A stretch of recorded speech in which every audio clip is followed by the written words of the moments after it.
मध्य प्रदेश में 2280 करोड़ की ठगी मामले में एसटीएफ की जांच में बड़ा खुलासा हुआ, जहां ठगी की रकम 2300 करोड़ के पार पहुंच गई। ठगी के पैसे से आरोपियों ने दुबई में अपना साम्राज्य खड़ा किया। मामले में अब ईडी ने जांच शुरू की है और जल्द ही आरोपियों को विदेश से भारत लाने की तैयारी की जा रही है। देखिए खास रिपोर्ट।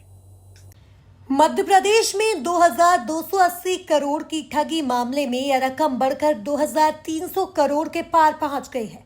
ठगी के पैसे से आरोपियों ने दुबई में अपना साम्राज्य खड़ा किया है।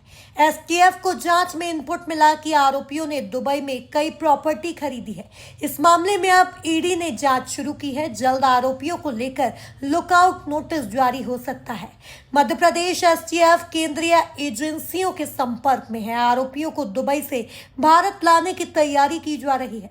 प्राप्त जानकारी के अनुसार 10 राज्यों के सैकड़ों लोगों को ठगी का शिकार बनाया गया है।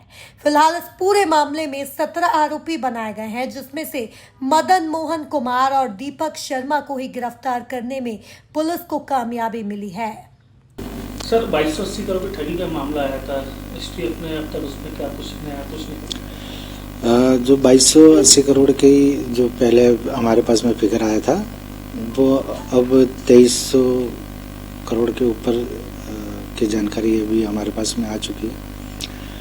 इसके अतिरिक्त हमारी जो फ्रीज करने की राशि थी 90 करोड़ रुपए, वो भी आगे बढ़ करके और करीब 1 अरब के ऊपर यानी 100 करोड़ के ऊपर चली गई।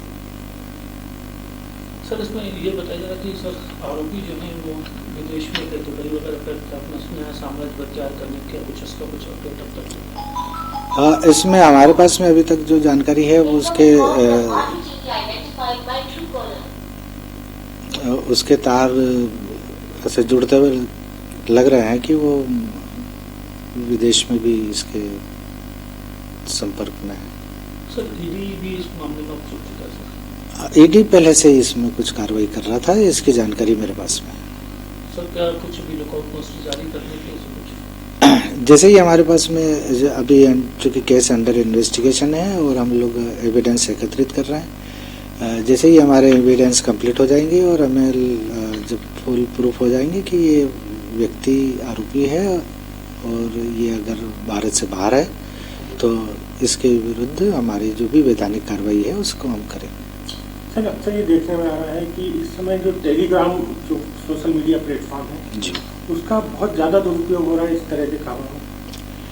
हाँ जी, हमारे प्रकरण में भी ऐसे ही कुछ सामने आया है कि टेलीग्राम पर ही वो नोटिफिकेशन और वो मैसेज या लिंक भेजी जाती थी।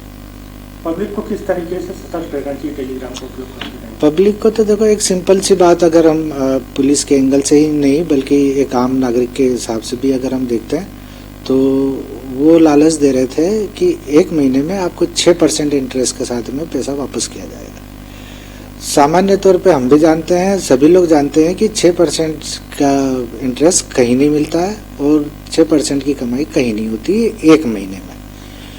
अगर हम इसको पूरी तरीके से देखें तो करीब 72% 1 साल का ब्याज कोई नहीं देता है। इवन हमारे आरबीआई द्वारा भी डिक्लेयर्ड है कि 12.5% से ज़्यादा इंटरेस्ट कोई नहीं दे सकता।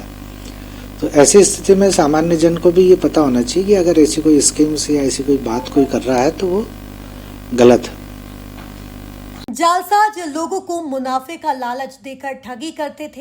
हैरत की बात यह है कि पूरे देश में कहीं भी आरोपियों का ऑफिस नहीं था। जानकारी के मुताबिक ट्रेडिंग से अधिक मुनाफा देने का लालच देकर निवेशकों से धोखाधड़ी की गई है। Bureau report, MP news, Bhopal.